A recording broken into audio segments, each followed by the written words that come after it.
Some mysteries are not solved. They're read.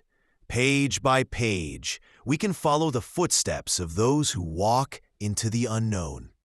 This is the chronicle of one such man, Professor Hector Demetrius, a scientist who unlocked the secrets of life right before he walked out of his own and into one of history's greatest enigmas.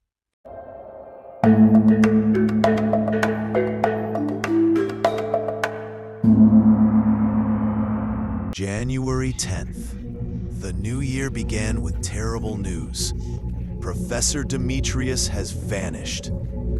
Professor Hector Demetrius was a renowned biologist, a resident of Heraklion, the capital city of the Greek island of Crete. I never met him in person, but we corresponded by mail about 3 years ago. When I learned he was researching ancient medicine, I sent him some information on the traditional Indian system of Ayurveda. He replied immediately, thanking me. His English penmanship was flawless, and his mastery of the language was simply astonishing. My friend, Professor Somerville, later told me Demetrius had been a student at Cambridge. And it was from Somerville's letter, which arrived yesterday, that I learned of the man's disappearance. The letter laid out the basic facts. On the morning of January 4th at 8 a.m., Professor Demetrius walked out of his house carrying a single suitcase. His servant saw him leave, but had no idea where he was going. When the professor didn't return by evening, the servant called the police. The investigation revealed that Demetrius took a taxi to the Heraklion airport, where he boarded a 10:30 a.m. flight to Cairo. Inquiries in Cairo confirmed he checked into the Alhambra Hotel, stayed for a single night, and then disappeared without a trace. Somerville wrote the letter from Heraklion. Somerville was a good friend of Demetrius. He was in Athens to deliver a lecture and had planned to visit Crete afterwards anyway. But when he read about his friend's disappearance in the papers, he abandoned his other plans and went directly to Heraklion. He decided to investigate the matter himself, and he has asked for my help. I've been to Greece twice, but I've never had the chance to visit Crete.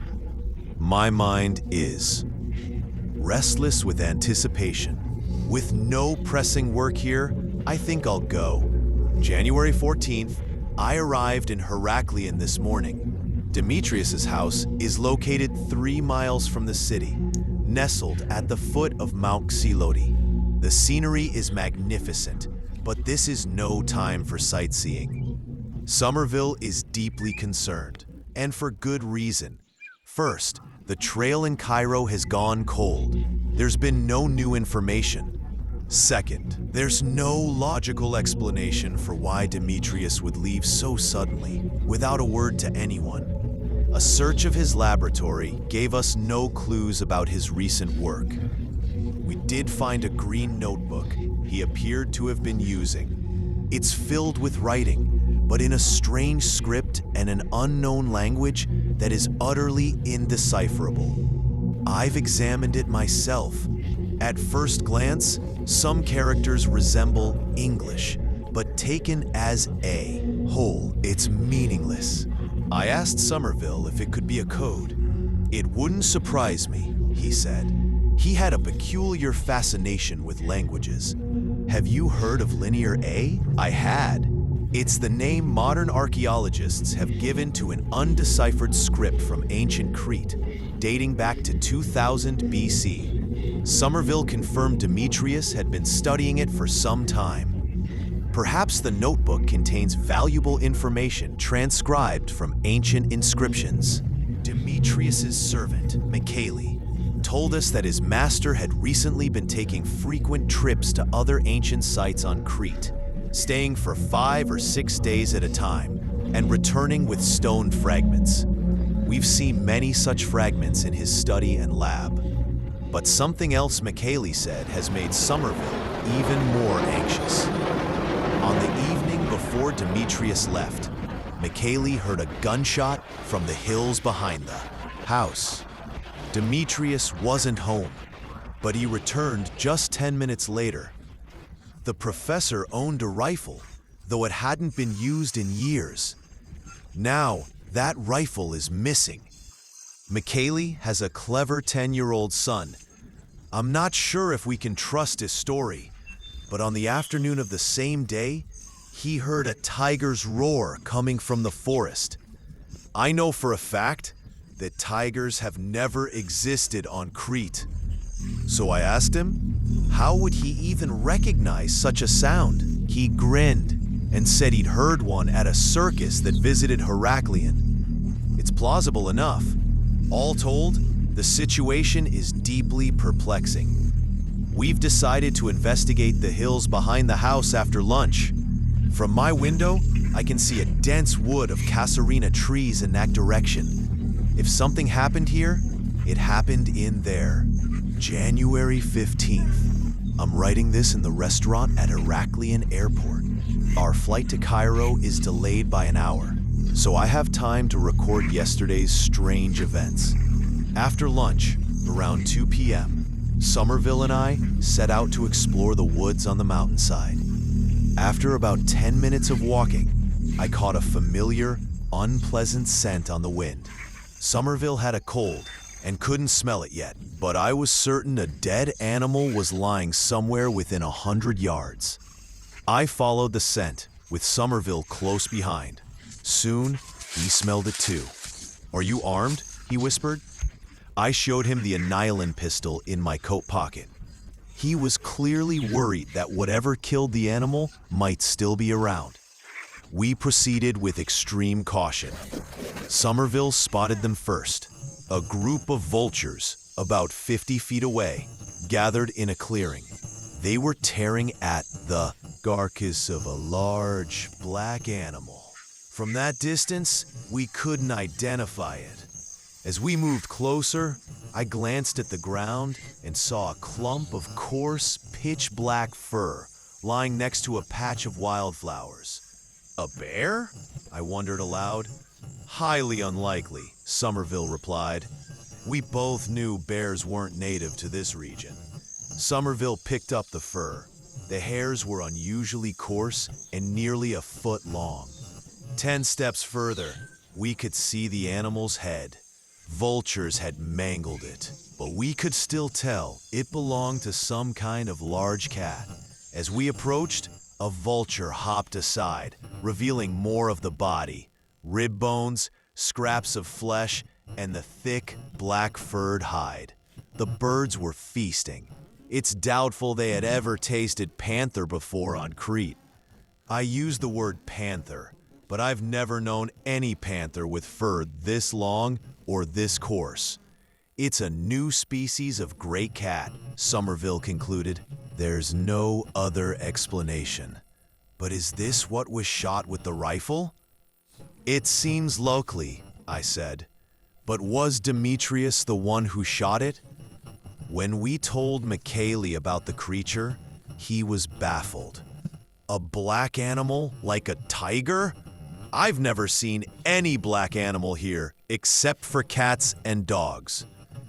Later that evening, we found a diary on the writing desk in Demetrius's bedroom.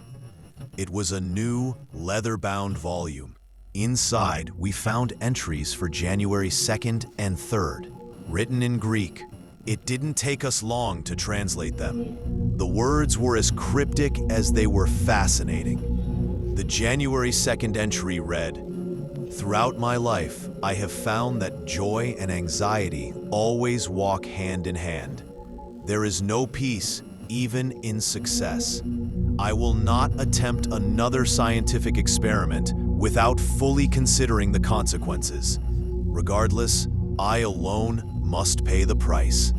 For my mistake, I must get out my father's rifle. I remember its sound from my childhood. I used to be a good shot. Am I still?" When I asked Somerville about the rifle, he told me Demetrius's father had been a famous hunter who traveled all over Africa. That explained the lion skin rug in the drawing room. The entry for January 3rd was even more disturbing. 10 years ago, at a fair in the city of Knossos, an old gypsy woman told my fortune. She said a great danger would befall me on my 65th birthday, one that would be difficult to escape. My 65th birthday is in just 16 days, on January 19th. All her other predictions came true, so I must assume this one will too. Perhaps this very experiment I'm about to undertake will be the death of me. So be it. I have no regrets about dying, so long as I succeed first. But this small, populated island is no place for my work. I need a vast, open space. I need the Sahara. The word Sahara was underlined twice. This explained his trip to Cairo. But what was the experiment, and why did it require a desert? The diary gave no other clues. Hopefully, we can find some answers in Cairo. January 15th, 5 p.m., Cairo. We've checked into the Alhambra Hotel. As I signed the register, I saw Demetrius's name from January 4th. Poof, he was here. Acting like a seasoned detective, Somerville immediately requested the same room Demetrius had used, number 313. Luckily, it was available. We didn't expect to find any clues, as the room had surely been cleaned dozens of times. But our choice paid off. The room boy who brought our luggage gave us some information. "How long have you worked here?" Somerville began. 4 years, the boy replied. "Do you remember the guests who stay in this room?" "I remember the ones who give good tips." "A sharp kid." Somerville described Demetrius. "About 10 days ago, a Greek scientist, short, about 65, bald with dark hair at the sides, sharp nose." The room boy grinned. "He tipped me 75 piastres. Of course I remember." That amounted to several dollars. A generous tip. "He was only here one night, correct?" Somerville asked. "Yes, and for most of that time, the Do Not Disturb sign was on his door." "Did he say where he was going?" "He asked me about camels," the boy said. "He wanted to ride into the desert and asked where to rent them. I told him about the caravan route that starts from Giza and that he could find camels for hire there." This was a vital lead. Giza, home of the Great Pyramids, lies just across the Nile from Cairo. I've been there before, but I've never embarked on a desert journey by camel. We decided to spend the rest of the day asking about Demetrius in Cairo, then head to Giza in the morning. January 16th, 12:30 p.m. We're now part of a caravan of nearly 500 camels, traveling the desert road toward the Bahariya oasis. The other travelers are merchants, taking city goods to trade for dates in remote desert villages, a practice as old as time itself. We've stopped for a rest at an oasis. It's a small valley in the vast expanse of sand, dotted with limestone hills. A small pool is surrounded by date palms and Bedouin tents. There are ancient ruins here, too. What looks like a temple overlooks the water. I'm writing this in the shade of a headless statue. We reached Giza this morning and found the camel rental station. I speak Arabic, so I started asking the locals if they had seen a man matching Demetrius's description. One person pointed me to an old date seller. When I asked him, the old man's face contorted with rage. He started shouting and cursing Demetrius's name. It turns out Demetrius had paid in for dates with coins that included 2 old Greek lepta. The old man's eyesight was poor, and he didn't notice until the foreigner was long gone. To calm him down, Somerville paid the man what he was owed. It's clear we're on the right path. Demetrius hired a camel here and rode into the desert. But did he travel with a caravan, or did he strike out on his own? I have enough of my concentrated food pills, Botica Indica, to last for 15 days. I hope we can find Demetrius by then and find him alive. That gypsy's prophecy has been bothering me. I've seen such predictions come true before, though I can't explain it scientifically. His 65th birthday and his day of supposed danger is January 19th. Today is the 16th. January 17th, 6:30 p.m. My thermometer reads 31 degrees Fahrenheit, negative 0.5 degrees Celsius. It's freezing, but thanks to my personal climate control pills, we're comfortable in simple cotton clothing. I estimate we've traveled about 100 miles in the last 36 hours. Our caravan has stopped for the night. The merchants have lit fires and pitched their tents. The camels chew their cuds solemnly, occasionally letting out a bizarre groaning bellow. I can hear jackals howling, and once I thought I heard a hyena's laugh. We are inside our own tent, working by the light of my invention, the Lumamax. It's a small ball that, when lit with a match, produces a bright light equivalent to a 200-watt bulb for an entire night.